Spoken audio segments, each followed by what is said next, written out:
头刷落来南部，高雄的小港有一间锂电池工厂，透早5点外发生着火警，有12个员工甲3个消防人员来受伤。市长陈其迈赶到现场坐镇，而且要求工厂停工。讲这间是台湾水泥公司旗下的科技厂，是全台湾第一间做超级电池的工厂。一年生产着24000台的电动汽车所需要的电池。即摆发生着火警，当地居民嘛真担心会造成着空气污染。台湾水泥嘛出面回释咧。大火过乌烟冲起天顶。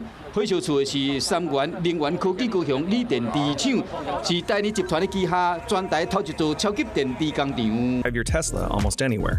2021年，台泥开120亿，在高雄的小港成立工厂，专门生产特斯拉等等电动汽车所需要的长途电池。一年差不多让生产24000台电动汽车所需要的长途电池量。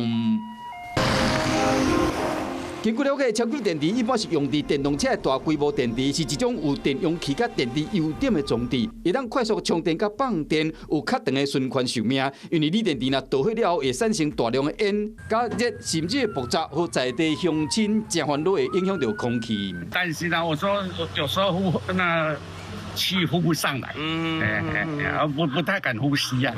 臭啊！早上在这边已经受不了了，已经戴口罩了，是，很憋。公司对于今天清晨发生在厂区的火灾，造成我们周遭邻里的这个不安，深感到抱歉。目前呢，空气品质正由相关的政府部门持续的监控以及监测当中，我们公司会全力的配合。